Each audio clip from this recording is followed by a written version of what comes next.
இந்த முகாமுக்கு வந்து கலந்து கொண்டதனுடைய பலன் ஒருவேளை இன்றைக்கு உங்களுக்கு தெரியாது. ஆனால் வாழ்க்கையை வாழுகிற போது என் தோழர்களே தோழிகளே அது தொடர்ந்து அந்த பாடங்கள் உங்களுக்கு வந்து கொண்டே இருக்கும்.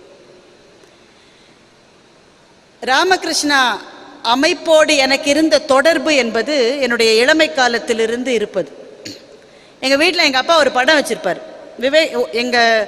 என்னுடைய அப்பாவுக்கு பெரிய கடவுள் நம்பிக்கை உண்டு. ஆனால் அவர் மதங்கள் என்ற குறுகிய பார்வை கொண்டவர் அல்ல. அவர் ஒரு தீவிரமான ஹிந்து.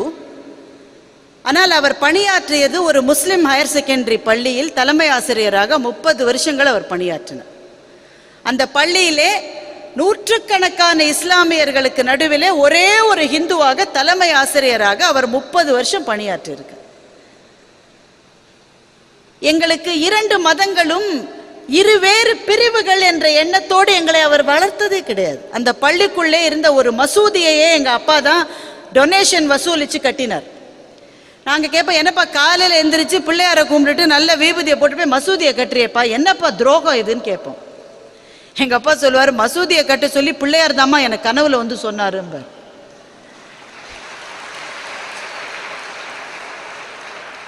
அவர் ரொம்பவும் மனம் ஈடுபட்டு தியானத்திலே உட்காருவார் என்றால் கஷ்டமான விஷயங்கள் வருகிற போது கொஞ்ச நேரம் அப்படியே கண்ணை மூடி உட்காந்துருப்பார். எங்கன்னா எங்கள் வீட்டில் ஒரு விவேகானந்தருடைய படம் இருக்கும். அந்த கையை கட்டிட்டு சுவாமி அங்கே நிற்கிறார் பாருங்க, அந்த படம் தான். அந்த முண்டாசோடு அந்த கையை கட்டிக்கிட்டு அப்படி பார்க்குறாரு பாருங்க, அந்த படம் ஒரு பெரிய சட்டமிட்ட படம் இருக்கும். அதுக்கு பின்னாடி இந்தியாவிலிருந்து ஆரம்பித்து சிகாகோவுக்கு போகிற மாதிரி ஒரு ஒளி கதிரினுடைய படம் வரைந்திருக்கும். அந்த படத்தை காமிச்சு இவ யாருப்பா என்னன்னு கேட்டபோது எங்கள் அப்பா சொன்ன பதில் என்னுடைய ஞாபகத்தில் இருக்கிறது. நாம் எல்லாம் மனிதர்கள் தான், எழுந்து நிற்க வேண்டிய மனிதர்கள், முதுகு எலும்பு இருக்கிற மனிதர்கள் என்பதை நமக்கே சொல்லிக் கொடுத்த மகா தெய்வம்மா இவர்னு எங்க அப்பா சொல்லுவார்.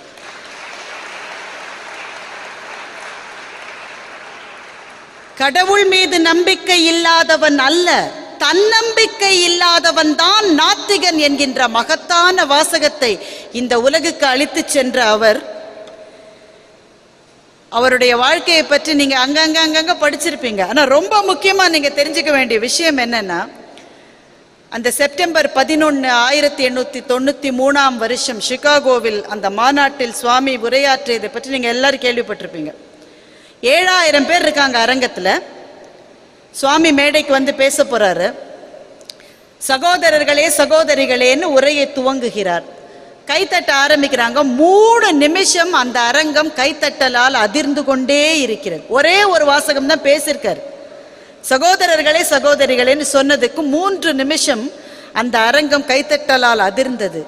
அவர் அதற்கு பிறகு ஆற்றிய உரை மிகச்சிறிய உரை, மிகச்சிறிய உரை. அது ஒன்றும் நீண்ட ஒரு 2 மணி நேரம் சொற்பொழிவுலாம் கிடையாது. அது மிகச்சிறிய உரை.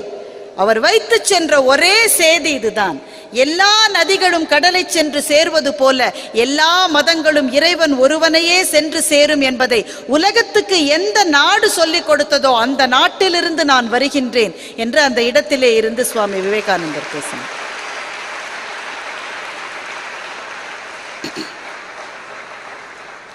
அவருக்கு ஆதர்சமாக இருந்த ராமகிருஷ்ண பரமஹம்சரையும் அன்னை சாரதையையும் நான் நினைத்து பார்க்கிற போது, அன்னை சாரதையை பார்க்கிற போது சக்தி என்கின்ற ஒரு வார்த்தை தான் என் மனசுக்குள்ளே வந்தது. அதனால்தான் என்னுடைய தலைப்பை சக்தி என்று நான் கொடுத்தேன். நம்ம எல்லாரும் கேள்விப்பட்டிருக்கிற வார்த்தை இது. நாம் எதை செய்ய வேண்டும் என்றாலும் அதற்கான சக்தி இருக்க வேண்டும். சக்தி எதிலிருந்து வருகிறது என்றால் நம்முடைய ஆழ்ந்த ஈடுபாட்டிலிருந்து வருகிறது. அந்த ஈடுபாடு நாம் நம்புகின்ற தத்துவங்களிலிருந்து வருகிறது. இந்திய நாட்டின் ஆன்மீக போக்கை நிர்ணயித்த குரு ராமகிருஷ்ண பரமஹம்சரினுடைய சக்தியாக இருந்தவர் அன்னை சாரதை தான். நான் அவங்கள நினைச்சுதான் சக்தின்ற தலைப்பை கொடுத்தேன். எது சக்தி? இது பெண்ணுக்கு தான் சக்தி எல்லாம் கிடையாது. ஆணும் சக்தி தான், பெண்ணும் சக்தி தான். ரெண்டுமே சக்தியினுடைய 2 வடிவங்கள் தான். இதுல ஒரு வடிவம் இல்லாட்ட அந்த சக்தி முழுமை அடையவே அடையாது. இந்த சக்தி பெண் அதை வேறு விதமாக பார்க்கிறாள், ஆண் அதை வேறு விதமாக பார்க்கிறாள். அவ்வளவுதான் வித்தியாசம். அவங்க வாழ்க்கையில இருந்தே ஒரு விஷயத்தை சொன்னா உங்களுக்கு அது புரிஞ்சிடும். ராமகிருஷ்ண பரமஹம்சர் தன்னுடைய சிஷ்யர்களோடு உரையாடி கொண்டிருக்கும் போது அன்னை சாரதா அங்க வீட்டு வேலை செஞ்சுக்கிட்டே இருப்பாங்களாம். அவங்க அவங்க அவங்க அவ்வளவு பெரிய நிலைக்கு வந்த பிறகும் வீட்டு வேலையை முழுக்க அவங்க தான் ஈடுபட்டிருக்காங்க. அவங்க அப்படி நடந்து போய்கிட்டே இருப்பாங்களாம். இவர் முக்கியமான கருத்துக்களை சொல்லுகிற போது திரும்பி பார்க்காவிட்டால் கூட அன்னை சாரதை அதற்கு எப்படி ரியாக்ட் பண்றாங்கன்றத உள்வாங்கி கொண்டே இருப்பாராம் பரமஹம்சர். ஒரு முறை அவர் நண்பர் சிஷ்யர்களோடு பேசி கொண்டிருந்த போது சொன்னார், அன்னைக்கு சாரதை சமையல் வேலையில எதையோ சலிக்கிறாங்க. நீங்க அதை பார்த்துருக்கீங்களா? முரத்துல சலிப்பாங்க, பார்த்துருக்கீங்களா? நீங்களாம் ஆம்பளை பசங்க தான் தலையாடுறாங்க, பொம்பளை பிள்ளைங்க எதுவுமே தலையாடல. பார்த்துருக்கீங்களாம்மா? முரத்துல சலிக்கிறத சல்லடையில சலிப்பாங்க, அதை பார்த்துருக்கீங்களா? ரெண்டுத்துக்கும் என்ன வித்தியாசம்? முரத்துல சலிக்கிற போது நல்லதெல்லாம் முரத்திலேயே இருக்கும், தூசு தும்பெல்லாம் வெளியில போயிடும். சல்லடையில சலிக்கிற போது நல்ல பொருள் சல்லடை வழியா கீழே இறங்கிடும், அந்த கல்லு மண்ணெல்லாம் சல்லடையிலே இருக்கும். கரெக்டா? ஃபில்ட்ரேஷன் இதைத்தான் என்ஜினியரிங் ஸ்டூடெண்ட்ஸும் படிச்சுட்டு இருப்பீங்க. இதே தான் அதுவும். இது ரெண்டுத்தையும் அன்னைக்கு பண்றாங்க. சமையல் வேலையில சில சமயம் முரத்தால புடைக்கணும், சில சமயம் சல்லடையால சலிக்கணும். இது பண்ணிக்கிட்டே இருக்காங்க. பரமஹம்சர் அதை பார்த்துட்டு சொல்றாராம், நாம வாழ்க்கையில எப்பவுமே முரம் மாதிரி இருக்கணும், சல்லடை மாதிரி இருக்கக்கூடாதுன்னு. உடனே சிஷ்யர்கள்லாம், எதுக்கு அப்படி சொல்றீங்க சுவாமி?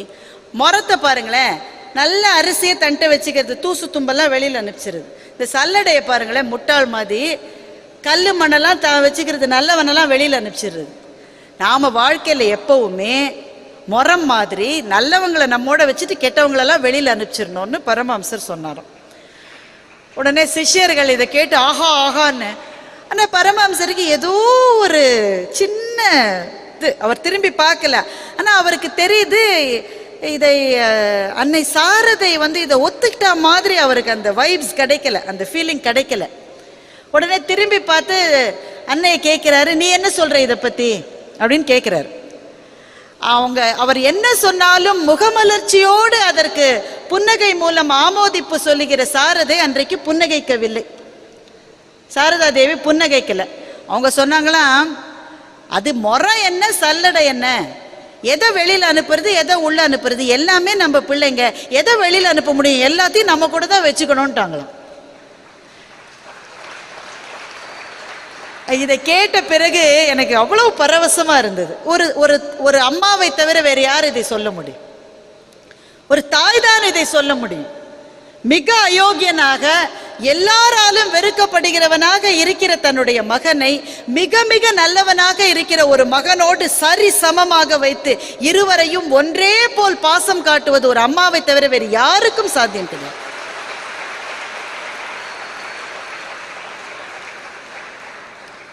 அந்த தாய்மை அதனுடைய உச்சகட்ட பெருமைதான். அதைத்தான் நான் சக்தி என்று நம்புகின்றேன்.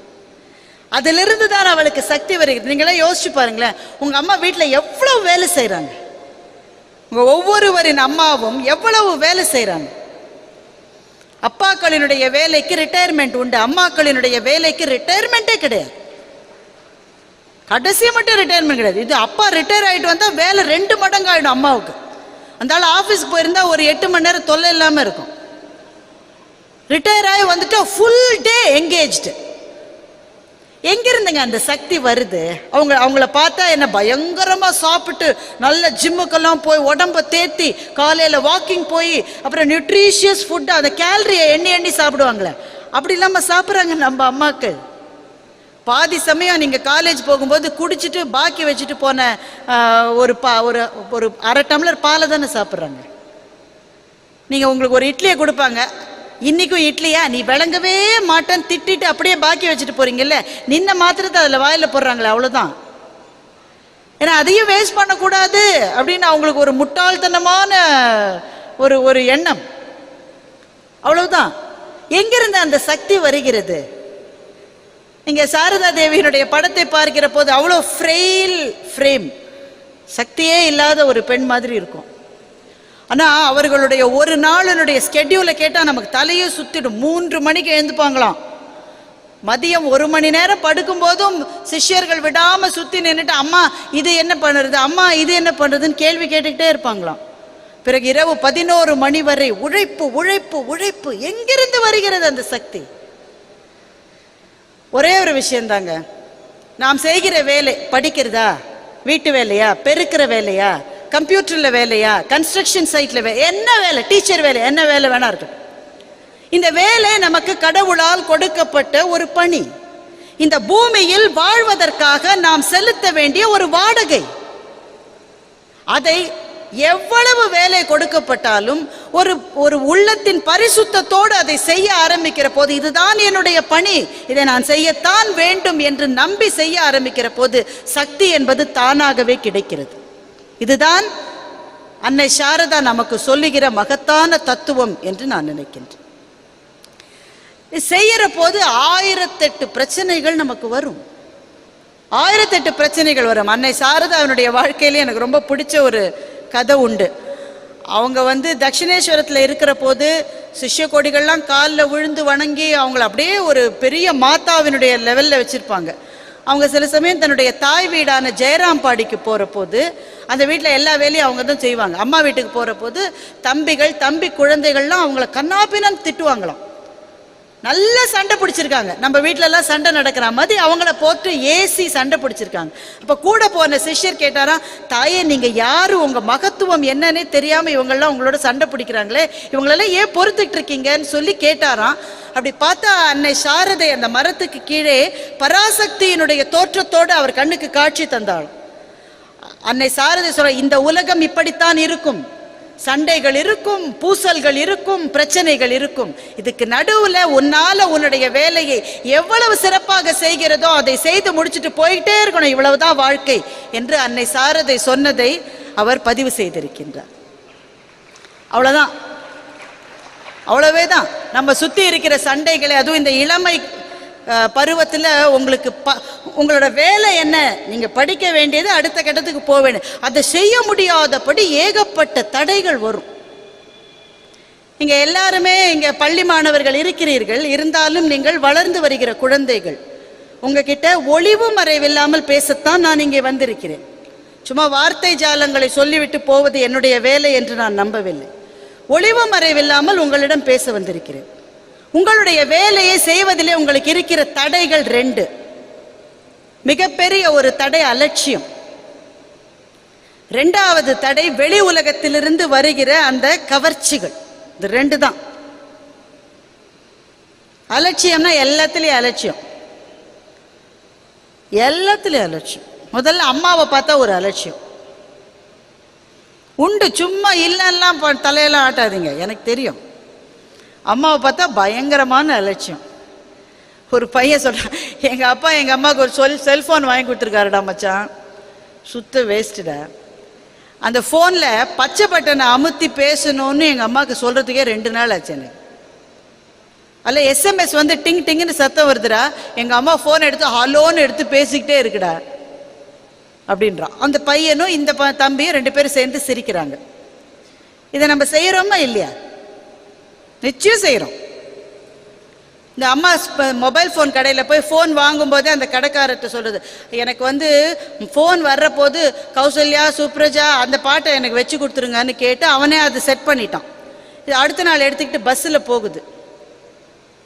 டங்கா மாறி ஊதாரி பாட்டில் ஃபோன் அடிக்குது. ஏன்னா பையன் ராத்திரியோட ராத்திரியாக மாற்றிட்டான் ஸ்டோன் அதோடைய ஹலோ டியூனை. இந்த அம்மா அப்படியே இருக்கு, பஸ் முழுக்க கத்துது, அம்மா ஓ ஃபோன் தான் அம்மா அடிக்குது. இல்லையே என் ஃபோன் இல்லைன்னு பிடிவாதமாக நிற்குது. வீட்டுக்கு போனவுடனே வீட்டுக்கார கேட்க, உனக்கெல்லாம் செல்ஃபோன் நான் வாங்கி கொடுத்தேனே, என் புத்தியை செருப்போலியே அடிக்கணும், எத்தனை ஃபோன் பண்ணுறது, ஏன் எடுக்கலன்றா. அடிக்கவே இல்லைங்குது. ஃபோன் எடுத்து பார்த்தா 14 மிஸ்டு கால். ஏன்னா அந்த அம்மாவுக்கு தெரியல இந்த ஃபோனோடைய டியூனை மாற்ற முடியுன்றது தெரியல, பையன் ராத்திரியோட ராத்திரியாக மாற்றிட்டான்றதும் தெரியல. பையன் பொண்ணு அப்பா 3 பேர் அம்மாவை பார்த்து சிரிக்கிறாங்க. இது நிறைய வீடுகளில் இது நடக்குது. அம்மா காலையில் என்னம்மா உப்புமா கட்டடா, நீ எதுவுமே கட்ட வேணாம், நீ சும்மா இருந்தா நான் நிம்மதியாக இருப்பேன் சொல்கிறோமா இல்லையா? எவ்வளவு பெண்கள் நீங்கள் எங்கேயா ட்ரெஸ் பண்ணிட்டு கிளம்பும்போது, இந்த ட்ரெஸ் அம்மா போட்டுட்டு போகிற, நீ கொஞ்சம் பார்த்து பண்ணிக்கலாம்ல. நான் அம்மா கிட்ட, அம்மா என் காலேஜில் வந்து பாரு, இருக்கிறதுலே நான் தான் டீசெண்டாக ட்ரெஸ் பண்ணியிருக்கேன்னு சொல்கிறோம். அம்மா கிட்ட சொல்கிறோமா இல்லையா? we really take her for granted. இந்த அலட்சியம் இருக்கிறதே, அதுதான் இளைஞனுக்கு இருக்கிற மிகப்பெரிய முதல் தடை. அதுதான் ஆசிரியரை பார்த்தா ஒரு அலட்சியம், நல்ல விஷயங்கள், நல்ல இலக்கியங்கள், யார் நல்ல வார்த்தை சொன்னாலும் நமக்கு கடுப்பாவே இருக்குது. இந்த அலட்சியம் தான் முதல் டெட்டரண்ட். என்ன அலட்சியமா இருக்கலாம், ஒன்றும் தப்பு இல்லை. எல்லாம் இப்போ புத்தி சொல்றவங்க எல்லாரும் அவங்களோட இளமையில அலட்சியமா இருந்தவங்க தான். நல்ல புத்தி சொல்றவங்களுடைய காலேஜ் டேஸை நீங்க தேடி போய் பார்த்தீங்கன்னா அவங்களும் அலட்சியமா தான் இருந்திருப்பாங்க. என்ன, நீங்க கரெக்ட் பண்ணிக்கிறதுக்குள்ள காலம் கைமீறி போய்விடும். இப்போ எனக்கெல்லாம் ரொம்ப ஆசையா இருக்கு, எங்க அம்மாவை கூப்பிட்டு நான் உன்னை அலட்சியமா நடத்தினதுக்கெல்லாம் மன்னிப்பு கேட்டுக்கிறேம்மா, தப்பா எடுத்துக்காதம்மா, நான் தெரியாம அப்படி நடந்துட்டேம்மா, I love you so much, எனக்கு உன்னை ரொம்ப பிடிக்குமான்னு சொல்லணும்னு ஆசையா இருக்கு. எங்க அம்மா இப்ப இல்லை, சொல்ல முடியாது, இனிமே எனக்கு வாய்ப்பே இல்லை. உங்களுக்கு எல்லாம் வாய்ப்பு இருக்கு, அம்மா இருக்காங்க பக்கத்துல. இதை விட வாழ்க்கையில பெரிய கிஃப்ட் என்னங்க வேணும் உங்களுக்கு? இதை விட பெரிய கிஃப்ட் எதுவுமே கிடையாது. நீங்களாம் எவ்வளவு கொடுத்து வச்சவங்க தெரியுமா? ஏன்னா நீங்க என்ன தப்பு செஞ்சாலும் மன்னிக்கிறதுக்கான ஒரு உயிர் உங்க பக்கத்திலேயே இருக்கே. இதை விட பெரிய கொடுப்பினை உலகத்துல வாழ்க்கையில வேற என்ன வேணும் உங்களுக்கெல்லாம்? என்ன வேணா செய்யுங்க, கொலை கூட செய்யுங்க. ஒரே ஒரு ஜீவன் பக்கத்துல இருந்து என் பையன் அப்படிலாம் செய்யவே மாட்டான்னு முழு நம்பிக்கையை உங்கள் மீது வைத்திருக்கிற உறவு என்பது இதற்கு பிறகு வாழ்க்கையில் கிடைக்காது.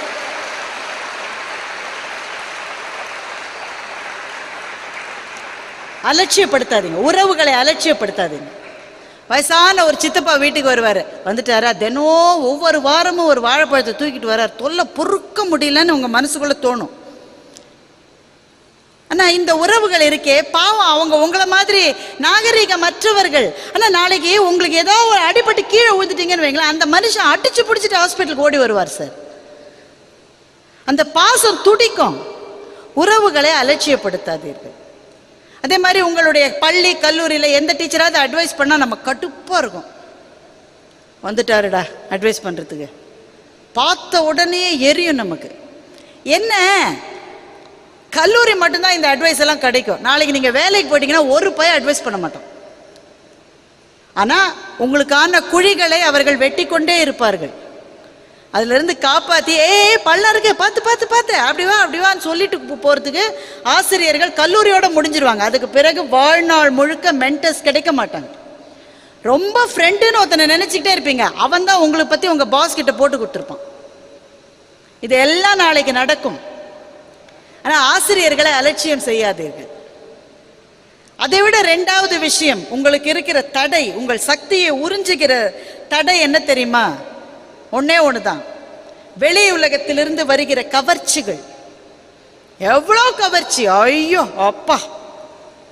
முதல்ல இருக்கிறது நம்ம ஃபேஸ்புக் இருக்கு, வாட்ஸ்அப் இருக்கு, ட்விட்டர் இருக்கு. இது அப்படியே ரொம்ப சுகமா இருக்கு, அதுலயே இருந்தா வாழ்க்கை பிரமாதமா இருக்கு. பல்லு தேய்ச்சா ஒரு படம், பரோட்டா தின்னா ஒரு படம். ஒரு பொண்ணு காலையில் 7:15 மணிக்கு எந்திரிக்குது, 7:20க்கு ஒரு படத்தை டிபியா போடுது, 7:25க்கு அழுதுட்டு இருக்கு. எழுந்தது எப்போ? 7:15க்கு. 7:25க்குள்ள அழுதுட்டு இருக்கு. என்னன்னா இது டிபியா போட்ட படத்துக்கு 2 பேர் தான் லைக் கொடுத்துருக்காங்களோ.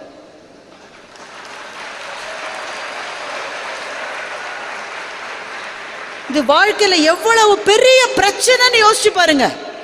இந்தியாவினுடைய பொருளாதாரத்தையே அசைக்கிற பிரச்சனை இது. பசங்களும் அப்படித்தான் இருக்காங்க. பரோட்டா சூரி மாதிரி இருக்கிறவன் போட்டிருக்கிற டிபியை பார்த்தா நம்ம சூர்யா மாதிரியே இருக்கு, நேர பார்த்தா பரோட்டா சூரி மாதிரி இருக்கும். எதற்காக இந்த மாய காம வேலைகள் நமக்கு நம்ம நேரத்தை எப்படி இழுக்குது, எப்படி இழுக்குது? ட்விட்டர் போன்ற சமூக வலைத்தளங்களில் நீங்கள் இருந்தால், பெண்கள் இருந்தால் ரொம்ப ஜாகிரதையா இருங்க. உங்களுடைய சொந்த பேரில் ட்விட்டர் வலைத்தளத்தில் போய் ஒரு கருத்தை நீங்கள் பதிவு செய்தால் இந்த சமூகம் எந்த வார்த்தைகளை சொல்லுவதற்கும் தயங்குவதில்லை என்ற எச்சரிக்கையோடு இந்த வலைத்தளங்களை நீங்கள் அணுகுங்கள். வாட்ஸ்அப்பை பார்க்குறான், உடனே ஃபேஸ்புக்கை பார்க்குறான், அதை பார்க்குறான், இதை பார்க்குறான். இது எல்லாத்துலேயும் பிஸியாக இருக்கிறதுல கடைசியில் படிக்கிறதுக்கு நேரமே கிடைக்க மாட்டேங்குது. எவ்வளவு கவர்ச்சிகள்! ஒரு பெண் ஒரு ஃபேஸ்புக்கில் ஒரு பதிவை தொடங்கினால் உடனேயே ஒரு 200 பேர் வந்து ஃப்ரெண்ட் ரிக்வெஸ்ட் கொடுக்குறான். உடனே ரொம்ப சந்தோஷமாக இருக்குது, ரொம்ப மகிழ்ச்சியாக இருக்குது, பெருமையாக இருக்கு. 200 எனக்கு, உனக்கு எவ்வளவு? எனக்கு 100 தாண்டி வந்திருக்கு. உடனே இந்த 200 பேர்ல 2-3 பேர் தான் தெரிஞ்சவனா இருக்கான், மீதியெல்லாம் தெரிஞ்சவனுக்கு தெரிஞ்சவனா இருக்கான், இல்ல தெரிஞ்சவனுக்கு தெரிஞ்சவனுக்கு தெரிஞ்சவனா இருக்கான். அவன் யாருன்னே தெரியல. என்ன கழுதைக்கு இவெல்லாம் நம்மோட ஃப்ரெண்டா இருக்கணும்னு எனக்கு புரியல. எனக்கு இதுதான் ஆபத்துக்களினுடைய ஆரம்பம் தோழிகளே. இது ஒரு புதிய உலகத்தை உங்களுக்காக திறந்திருக்கிறது. ஆனால் திறந்திருக்கிற உலகத்தில் பயணம் செய்கிற அளவு நமக்கு அனுபவம் இல்லை, வயது இல்லை, பக்குவம் இல்லை. நேரிலே பார்க்க முடியாத நண்பர்கள் நமக்கு எதற்கு என்பது இன்று வரையில் எனக்கு புரியவில்லை. இதை மட்டும் பார்த்ததே இல்லாம ஃப்ரெண்ட்ஸ் எனக்கு 1000 பேர் ஃபேஸ்புக்ல இருக்கான்றான். எதுக்கு? என்ன பிரயோஜனம்? நட்பு என்பது எவ்வளவு பெரிய விஷயம், எவ்வளவு பெரிய விஷயம். பாரதி வந்து கண்ணனை என்னுடைய நண்பன் சொல்றார்.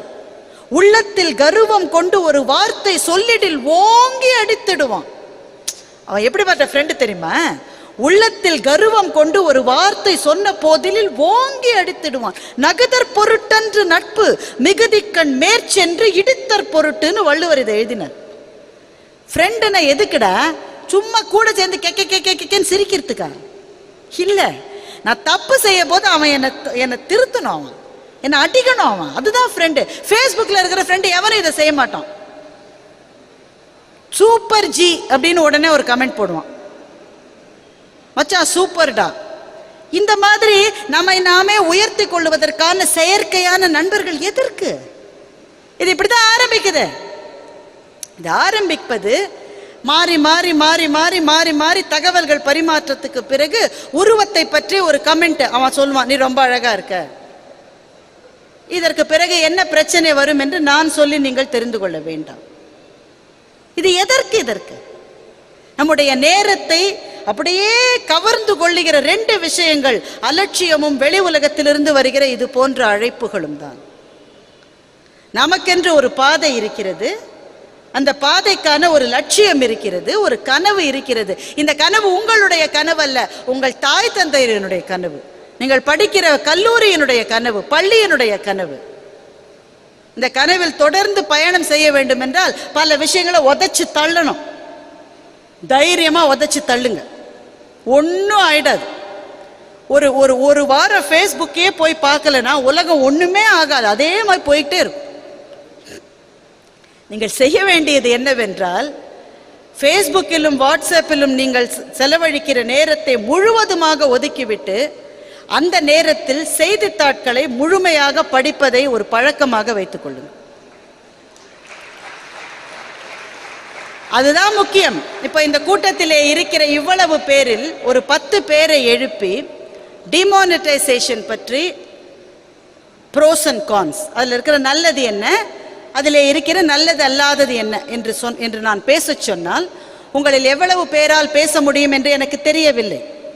அப்படி பேசக்கூடிய தம்பிகளும் தங்கைகளும் இங்கே இருந்தால் உங்களுக்கு என்னுடைய மனப்பூர்வமான பாராட்டு, மனப்பூர்வமான பாராட்டு.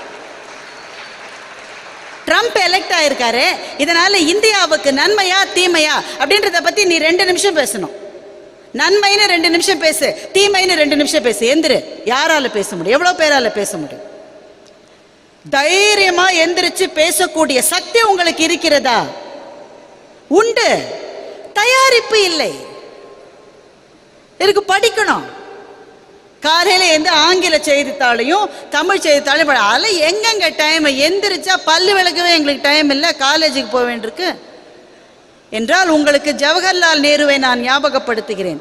இந்தியாவினுடைய பிரைம் மினிஸ்டர் நேரு இருந்த போது ஒவ்வொரு நாளும் 2 மணி நேரம் புத்தகங்களை படிப்பாராம். பிரைம் மினிஸ்டர் இருந்துட்டு எப்படிங்க உங்களுக்கு படிக்கிறதுக்கு நேரம் இருக்குன்னா, ஐ ஸ்டீல் ஃப்ரம் மை ஸ்லீப் என்று நேரு சொல்லி இருக்கிறார். என் தூக்கத்திலிருந்து நான் நேரத்தை திருடுகிறேன் என்று சொல்லி இருக்கிறார். இதை சொன்ன போது நேருவுக்கு வயது 60 இருக்கும். 60 வயதான தேசத்தினுடைய பிரைம் மினிஸ்டர் ஒருவர் படிப்பதற்காக நேரத்தை ஒதுக்க முடியும் என்றால், நாம் எல்லாம் எங்களுக்கு படிக்கிறதுக்கு நேரமே இல்லை என்று சொல்லுவது வெறும் பம்மாத்துவேல். ஏன் இதை செய்ய வேண்டும் என்றால், படிக்க படிக்க மனசு விரிவடைகிறது, விஷயங்களை பற்றி ஒரு ஆழ்ந்த ஞானமும் தெளிவும் கிடைக்கிறது.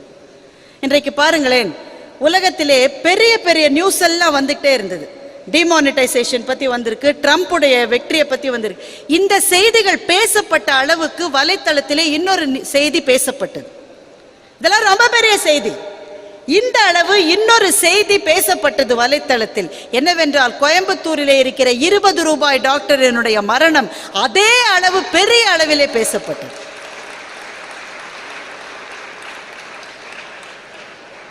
டாக்டர் பாலசுப்ரமணியம் என்று கோயம்புத்தூரிலே இருக்கிற மருத்துவர், அவர் நினைத்திருந்தால் பெரிய பளபளப்பான மருத்துவமனைகளிலே போய் பணியாற்றி பெரும் செல்வங்களை குவித்திருக்கலாம். எதையும் செய்யாம ஒரு சின்ன கிளினிக்ல ரொம்ப நாள் 20 ரூபாய் தான் வாங்கிட்டு இருந்திருக்காரு. இப்ப ஜனங்களே கூடி, டாக்டர் 20 ரூபாய் சில்லற கிடைக்கல, கொஞ்சம் ரேட்டை ஜாஸ்தி பண்ணுங்கன்னு சொல்லி தன்னுடைய தொகையை கொஞ்சம் அளவு அதிகப்படுத்தி இருக்கிற ஒரு மனிதனுடைய வாழ்க்கையை பற்றி படித்து பாருங்கள். இதை விட பெரிய சக்தி உங்களுக்கு எங்கேருந்து கிடைச்சிட போகுது? இன்ஸ்பிரேஷன்னா அதான் இன்ஸ்பிரேஷன். ஏனென்றால் இன்றைக்கு தோழர்களே, தோழியரே, மருத்துவம் என்பதும் கல்வி என்பதும் இந்த நாட்டிலே மிகப்பெரிய சுரண்டல்களாகிவிட்டன. கல்வி என்பதற்கு காசே வாங்கக்கூடாது என்பதுதான் இந்தியாவினுடைய தர்மம். மிக ஆதி காலத்திலே ஒரு தாய் இருந்தால், அவளுக்கு முறையற்ற வகையிலே ஒரு மகன் பிறந்தான். அந்த மகன் சொன்னா, அம்மா நான் படிக்கணும்னு கேட்டான்.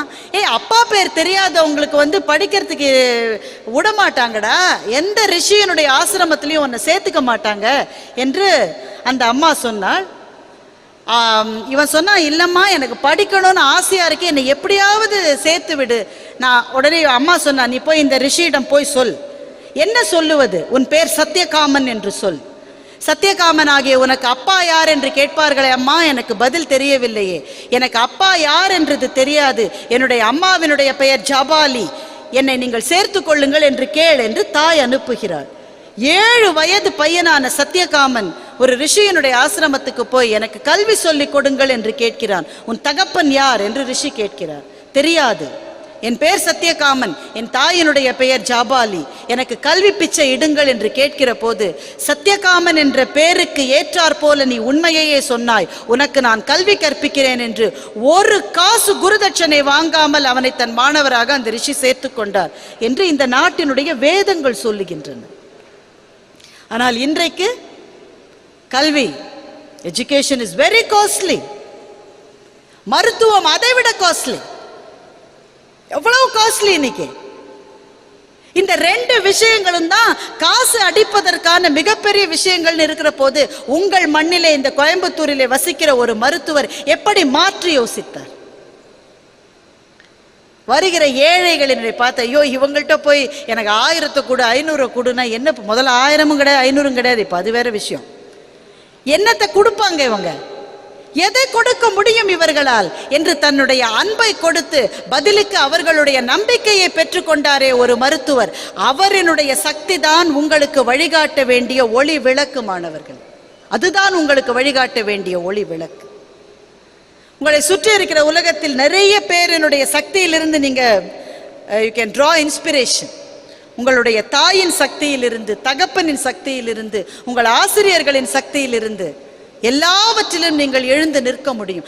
இது எல்லாவற்றையும் விட மிக முக்கியமான விஷயம், உங்களை சுற்றி இருக்கிற பெண்களை நான் மாணவர்களுக்கு சொல்லுகிறேன். உங்களை சுற்றி இருக்கிற பெண்கள், அது அம்மாவா இருக்கலாம், அக்காவா இருக்கலாம், தங்கையா இருக்கலாம், பக்கத்து வீட்டு அக்கா, எங்க சித்தி பொண்ணு, எங்க பெரியம்மா பொண்ணு, காலேஜில் கூட படிக்கிற பொண்ணு, பஸ் ஸ்டாப்பில் பார்க்குற பெண்ணு, இந்த பெண்கள் எல்லாம் எப்படி தெரிகிறார்கள்? அம்மா, தங்கை, இவர்களை பற்றி இவர்களை பார்க்கிற போது உங்கள் மனசிலே இருக்கிற ஒரு பாசம், ஒரு மரியாதை, தெருவிலே நீங்கள் சந்திக்கிற உங்கள் தோழியிடம் உங்களுக்கு வருகிறதா இல்லையா? வரவில்லை என்று சொன்னால் உங்களிடம் ஏதோ ஒரு குறைபாடு இருக்கிறது என்று பொருள். இதே கேள்விதான் உங்களுக்கும். அப்பாவை பார்க்கிற போதும், உங்கள் அண்ணனை பார்க்கிற போதும், அல்லது தம்பியை பார்க்கிற போதும் உங்களுக்கு வருகிற ஒரு விதமான ஒரு நேசம், ஒரு பிரியம், ஒரு மரியாதை. உங்கள் வகுப்பிலே படிக்கிற மாணவர்களை பார்க்கிற போது, பஸ் ஸ்டாப்பிலே பார்க்கிற மாணவர்களை பார்க்கிற போது உங்களுக்கு வருகிறதா, வரவில்லை? அப்படி வரவில்லை என்றால் ஏதோ ஒரு பிரச்சனை இருக்குன்னு அர்த்தம். என்றால் காதல் என்பது வரும், வருகிற காலத்தில் தானே வரும். இது அதற்கான பருவம் அல்ல. இது எதற்கான பருவம் என்றால் ஆணும் பெண்ணும் சேர்ந்து பயணம் செய்வதற்கான ஒரு பருவம். இது விலை மதிப்பில்லாத தோழமையோடு பயணம் செய்வதற்கான ஒரு பருவம். இது இதில் நீங்கள் பயணம் செய்கிற போது சில தடுமாற்றங்கள் வந்தால் உதறிவிட்டு போவதற்கான சக்தி உங்களுக்கு இருக்க வேண்டும். இதே கோயம்புத்தூரில் போன ஒரு வருஷத்துக்குள் காதல் தோல்விக்காக தற்கொலை செய்து கொண்ட மாணவர்களினுடைய எண்ணிக்கை 20க்கு மேல் என்று புள்ளி விவரம் சொல்லுகிறது. என்ன என்ன அபத்தம் இது! ஒண்ணு மட்டும் நினைவு வச்சுக்கோங்க, வாழ்க்கையில எது போனாலும் திரும்பி வரும். ஒரு பஸ் போனா இன்னொரு பஸ் வரும், ஒரு காதல் போனா இன்னொரு காதல் வரும், சத்தியமா வரும்.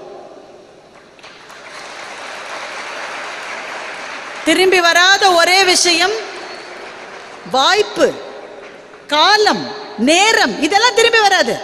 வாயிலிருந்து விழுந்து விட்ட வார்த்தை திரும்ப வராது தோழர்களே. நழுவ விட்டு விட்ட சந்தர்ப்பம் திரும்ப வராது. இவன் ஒரு பையன் போய் அந்த பொண்ணுகிட்ட சொன்னானா, அந்த பொண்ணு ரொம்ப நாள் அவனை சஸ்பென்ஸ்லயே வச்சிருந்தாலாம். அதுக்கப்புறமா பிடிக்கலன்ட்டானா, கிளாஸ் ரூமுக்கு போனானா, கத்தியால குத்தினானா. என்ன நடக்கிறது இங்கே? அவளை ஒரு சக்தி வடிவமாக அந்த மாணவன் பார்த்திருந்தால் இது நடந்திருக்குமா? எனக்கு உன்னை பிடிக்கவில்லை என்று சொல்லுவதற்கான உரிமை ஒரு பெண்ணுக்கு இருக்கிறது என்ற அடிப்படையை தெரியாமல் ஆண்களை இந்த சமூகத்தில் வளர்த்திருக்கிறோமே, இது யாருடைய குற்றம்? பெற்றோர்களின் குற்றமா, சமூகத்தினுடைய குற்றமா? பிடிக்கலன்னா பிடிக்கல, அவளுடைய பிடிக்கல என்று சொல்லுகிற வார்த்தையை மரியாதையோடு வாங்கி கொண்டு, அந்த பெண்ணுக்கு என்ன பிடிக்கலையா, பரவாயில்ல, அதனால என்ன, இதை விட பெட்டரா எனக்கு நாளைக்கு கிடைக்கும் என்ற நம்பிக்கை இல்லாத ஆண்கள் எந்த சமூகத்தில் இருக்கிறார்களோ அந்த சமூகம் உயரவே உயராது, வளரவே வளராது. பெண் என்கிறவள் ஒரு உடல் மாத்திரம் அல்ல தோழர்களே, அவள் ஒரு உயிர், அவள் ஒரு அறிவு, அவள் ஒரு ஆன்மா. அவளை ஒரு உடலாக மாத்திரமே பார்க்கிற சமூகத்தில் அவள் ஒரு சக்தியினுடைய வடிவம். எப்படி நான் சக்தியினுடைய வடிவமோ அப்படி அவளும் சக்தியினுடைய வடிவம். இந்த இயற்கை அவளுடைய உடலை வேறு மாதிரியாக படைத்திருக்கிறது, என்னுடைய உடலை வேறு மாதிரியாக படைத்திருக்கிறது. மற்றபடி அறிவு உலகத்தில் நாங்கள் இருவரும் இணைகள் என்ற நம்பிக்கை இல்லாமல் வளருகிற இளைஞர்கள் ஒரு தேசத்தினுடைய சாபக்கேடு. எத்தனை செய்திகள், எத்தனை செய்திகள்! செய்தித்தாளை பிரித்து பார்த்தால் ஒவ்வொரு நாளும் ரத்தம் சொட்டுகிறது. அவன் கேட்டானா, அவன் முடியலனால ஆசிர கொட்டிட்டானா மூஞ்சில. நான் லக்ஷ்மி அகர்வால் என்ற ஒரு பெண்ணை சந்தித்தேன். என்னோட ஒரு 10 வயசு சின்னவ அந்த பொண்ணு. ஆனா அந்த பொண்ணுடைய காலில் விழணும்னு நான் ரொம்ப நினைச்சேன். லக்ஷ்மி அகர்வாலுக்கு 15 வயசு இருக்கிற போது டெல்லியில பக்கத்து வீட்லயோ எங்கேயோ இருக்கிறவன் ஒருத்தன் ஒரு லவ் லெட்டர் கொடுத்துருக்கான். அந்த பொண்ணு 15 வயசுங்க, குழந்தை. அதுக்கு என்ன புரியும்? ஒண்ணுமே சொல்ல தெரியல. இப்படியே 2 வருஷம் தொடர்ந்துகிட்டே இருக்கான். ஸ்டாக்கர்னு சொல்லுவாங்க, பின் தொடருவது. இவ ஒண்ணுமே பதில் சொல்லலன்னு உடனே அவன் முகத்துல ஆசிட ஊத்திட்டான். அவன் முகமே ஒண்ணு இல்லாம ஆயிடுச்சு. நீங்க போய் வலைத்தளங்களிலே தேடி பாருங்கள், லக்ஷ்மி அகர்வால் என்ற பெயரோடு தேடி பாருங்கள். முகம், அவளுடைய நெஞ்சு பகுதி, வயிற்று பகுதி, முடி, ஒரு கண்ணு, பல்லு எல்லாம் போச்சு. எதுவுமே கிடையாது. நீங்க எல்லாரும் நிறைய கெமிஸ்ட்ரி ஸ்டூடெண்ட்ஸ் எடுத்திருப்பீங்க. இந்த பிப்பெட்ல இருந்து ஒரு துளி டைல்யூட்டட் ஹைட்ரோக்ளோரிக் ஆசிட்டை உறிஞ்ச சொன்னாலே நமக்கு பக்கு பக்குங்கும். ஒரு ஒரு ஒரு ஒரு சிசி கூட இருக்காது. அது அப்படி தெரியாம கையில பட்டுச்சுன்னா சுரீருங்குது. It's diluted hydrochloric acid. ஆனா லக்ஷ்மியின் முகத்தில் அவன் கொட்டினது கொஞ்சம் கூட டைல்யூட் ஆகாத நைட்ரிக் ஆசிடை கொட்டியிருக்கான். எப்படி துடிச்சிருப்பா, எப்படி தவிச்சிருப்பா. தன்னுடைய சதை பொசுங்கி போகிற நாற்றத்தை தானே உணர்கிற அவலத்தை பற்றி நீங்கள் யோசித்து பார்த்திருக்கிறீர்களா? டாக்டர் சொல்லுவாங்க ஆசிட் விக்டிம்ஸ் தண்ணி குடிக்க கூடாதுன்னு. தண்ணி வேணும்னு உடம்பு கேட்கும், தண்ணி தண்ணி தண்ணின்னு கதறுவாங்க. ஒரு துளி தண்ணியை கொடுக்க முடியாது. ஏன்னா உடம்பினுடைய வெப்பம் அந்த நீரின் வெப்பத்தை விட அதிகம். நீரை குடிச்சா அதுவே ஆவியாயிடும், அது திரும்ப உடலை தாக்கும். தண்ணி குடிக்க விட மாட்டாங்க. நரக வேதனை. 23 அறுவை சிகிச்சைகள் செய்து கொண்டிருக்கிறார். எவ்வளவு? 23 அறுவை சிகிச்சை. அப்புறம் ஏதோ முடியை ஒட்ட வச்சு கண்ணெல்லாம் கொஞ்சம் ஒரு மாதிரி இது பண்ணி முகம் மாதிரி ஒன்றை பண்ணியிருக்காங்க. அது முகம் அல்ல, முகம் மாதிரி. இந்த லக்ஷ்மி அகர்வால் தான் இவ்வளவு சோதனைகளோடு 10 வருஷமா டெல்லி ஹைகோர்ட்டுக்கு நடையா நடந்திருக்கா. ஏம்மா நீ ஆப்ரேஷனை பார்ப்பியா, ஹைகோர்ட்டுக்கு நடப்பியான்னு கேட்டா எதுக்கு ஹைகோர்ட் போயிருக்காங்க தெரியுமா? இந்தியாவில் சுண்டல் விற்கிற மாதிரி ஆசிட் விற்கிறாங்க, ஆசிட் சேலை ரெஸ்ட்ரிக்ட் பண்ணோன்னு பொதுநல வழக்கு போடுவதற்காக ஹைகோர்ட்டுக்கு நடந்திருக்கிறாள் லக்ஷ்மி அகர்வால்.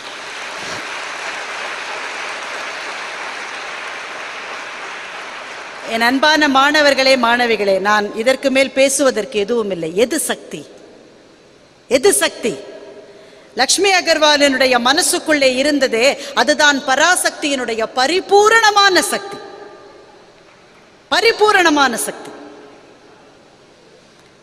இன்றைக்கு அவளோடு ஆவணப்படம் எடுக்க துணை வந்த ஒரு நண்பரை அவள் திருமணம் செய்து கொண்டிருக்கிறாள். அதாவது திருமணம்னு செஞ்சுக்கல. ஏன்னா நம்ம ஊர்ல கல்யாணம்னு ஒன்று பண்ணிக்கிட்டா வந்த உடனே சாப்பாட்டை குறை சொல்லுவாங்க, ரெண்டாவது பொண்ணு நல்லா இல்லம்பாங்க. நம்ம ஊர்ல எல்லா கல்யாணத்துலையும் தான் நடக்கும். சாதாரண பெண்களுக்கே இப்படி கமெண்ட் வரும்னா லக்ஷ்மி அகர்வால் மணப்பெண்ணாக இருந்தால் என்னென்ன கமெண்ட் வரும் யோசிச்சு பாருங்க.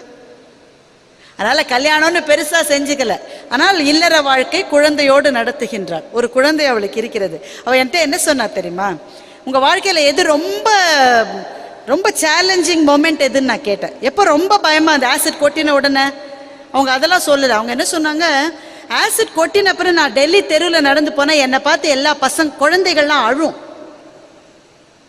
நான் சொல்றது புரியுதா உங்களுக்கு? குழந்தைகள்லாம் அழுமா அவங்க முகத்தை பார்த்து. அதனால துப்பட்டாவை முழுக்க முகத்தை மூடிக்கிட்டு தான் போவாங்களாம். அதுக்கப்புறம் கொஞ்ச நாள் கழிச்சு துப்பட்டாவை எடுத்துட்டு தைரியமா நடந்திருக்காங்க. அவங்களுக்கு என்ன பயமா இருந்ததுன்னா, அவங்க பிரெக்னெண்டா இருந்த போது தனக்கு பிறக்கிற குழந்தை தன் முகத்தை பார்த்து பயந்துருமோன்னு சொல்லி அவங்க அச்சப்பட்டிருக்காங்க. அந்த 9 மாதமும் அந்த அச்சத்தோடே தான் அந்த பிள்ளையை அவங்க சுமந்திருக்காங்க. இந்த குழந்தை பிறந்தது. முதல் 1 மாசம் 2 மாசம் குழந்தை சிரிக்காது, ஒரு மாதிரி அதுக்கு கண்ணு பார்வை ஃபிக்ஸ் ஆகாது. 3ஆவது மாசம்தான் முகம் பார்த்து சிரிக்கும்னு சொல்லுவாங்க. அந்த 3ஆவது மாசத்தில் தன்னுடைய தாயான லக்ஷ்மியை பார்த்து அந்த குழந்தை சிரித்திருக்கிறாள். அந்த அந்த நொடிதான் என் வாழ்க்கையினுடைய பரிபூரணமான நொடி என்று லக்ஷ்மி சொன்னார். ஒரு 3 மாச குழந்தைக்கு தன்னுடைய அம்மாவினுடைய முகம் ஆசிட்ல வெந்து போன முகம்னு தெரியாது. ஏன்னா அந்த முகத்திலிருந்து அது அன்பை மாத்திரம்தான் பார்க்கிறது. அந்த அன்புதான் பெண்ணுக்கான சக்தி. அந்த அன்புதான் பெண்ணிலிருந்து பிறக்கிற ஆணுக்கான சக்தி. இந்த ஆணும் பெண்ணும் ஒருவரை ஒருவர் மதித்து ஒருவரது விருப்பங்களுக்கு மரியாதை கொடுத்து ஒன்றாக சேர்ந்து செய்கிற பயணம் தான் வாழ்க்கை பயணம். இதில் சின்ன சின்ன அவமானங்கள் வரும், இடிந்து விடாதீர்கள். லக்ஷ்மியை நினைத்துக் கொள்ளுங்கள். அவளுக்கு கிடைச்ச அவமானத்தை விட யாருக்கு பெருசா கிடைச்சுக்கும்? ஒரு பெண் உன்னை வேணான்னு சொல்லிட்டா, ஒரு பையன் உன்னுடைய காதலை மறுதளித்தால் ஒரு அவமானமும் கிடையாது. பிடிக்கலையா, நல்லதா போச்சு, சந்தோஷம், மகிழ்ச்சி. ஏனென்றால் தோழர்களை, கடவுள் நமக்காக ஒரு திட்டத்தை வைத்திருக்கிறார். அது என்ன திட்டம் என்பது கடவுளுக்கு மாத்திரம்தான் தெரியும். இது நடக்கவில்லை என்றால் இதை விட பெரியதாக ஒன்று நடக்க போகிறது என்று எடுத்துக்கொள்ளுங்கள். அதுதான் அப்துல் கலாமுக்கு நடந்தது. ஏர்போர்ஸ்ல சேரணும்னு தேர்வுக்கு போனாரு, ரிஜெக்ட் ஆயிட்டாரு. சுவாமி சிவானந்தரை போய் பார்த்தார். இதை விட பெரிய பதவிகள் உனக்கு காத்திருக்கிறது என்று சிவானந்தர் சொன்ன உடனேயே அப்போதுதான் போய் இந்திய அணுவியல் கழகத்திலே சேர்ந்தார். ISROல சேர்ந்து கொண்டார். அதற்கு பிறகு the rest is history. எந்த ஏர்போர்ஸ்ல அவருக்கு வேலை கிடையாதுன்னு சொன்னாங்களோ அந்த ஏர்போர்ஸ், ஆர்மி, நேவி 3 தலைவர்களும் சல்யூட் அடிக்கிற ஜனாதிபதியாகவே அவர் உயர்ந்தார். எனவே நண்பர்களை, எதுவும் அவமானம் கிடையாது. உங்களுக்கு தேவையெல்லாம் உங்களுக்கு விதிக்கப்பட்ட கடமையோடு, அந்த கடமையின் பொறுப்போடு வாழ்க்கையிலே நடப்பது ஒன்றுதான். இப்படி நடக்கின்ற இந்த பயணத்தில் இடைஞ்சல்கள் வருகிற போது, தடைகள் வருகிற போது சோர்ந்து விடாமல் எழுந்து நிற்கிற சக்தியை அன்னை சாரதா தேவியினுடைய அருள் உங்களுக்கு கொடுக்கட்டும். இதை போன்ற முகாம்களுக்கு நீங்கள் வந்து திரும்பி செல்லுகிற போது முக்கியமாக நீங்கள் செய்ய வேண்டியது, ஏதாவது ஒரு பேப்பரை எடுத்து எழுதிக்குங்க. நான் என்ன கற்றுக்கொண்டேன் என்று எழுதுங்கள். இது மறந்து விடாமல் இருக்க வேண்டும். என்ன கற்றுக்கொண்டேன், உடனே 50 பாயிண்ட் எழுதி ஒரு 20 மார்க் எஸ்ஏ மாதிரிலாம் எழுதாதீங்க. மனசுக்கு பிடிச்ச 3-4 விஷயங்கள். என்ன கற்றுக்கொண்டேன், 1 மாசம் கழிச்சு எடுத்து பாருங்க, புது சக்தி கிடைக்கும். 1 வருஷம் கழிச்சு எடுத்து பாருங்க, திரும்பவும் புது சக்தி கிடைக்கும். இந்த சக்தி தான், இந்த பராசக்தியினுடைய வடிவம்தான் ராமகிருஷ்ணா மிஷன் என்கின்ற அமைப்பு உங்களுக்கு கொடுத்திருக்கிற மகத்தான கொடை. இந்த செல்வத்தை பெற்று நீங்கள் மேன்மேலும் சக்தியோடு இந்த வாழ்க்கையை வாழ, இந்த உலகத்தை வெற்றி கொள்ள நானும் அன்னை சாரதா தேவியிடம் உங்கள் சார்பில் வேண்டி விரும்பி பிரார்த்தனை செய்து கொள்கிறேன். இந்த நல்ல வாய்ப்புக்கு நன்றி. வணக்கம்.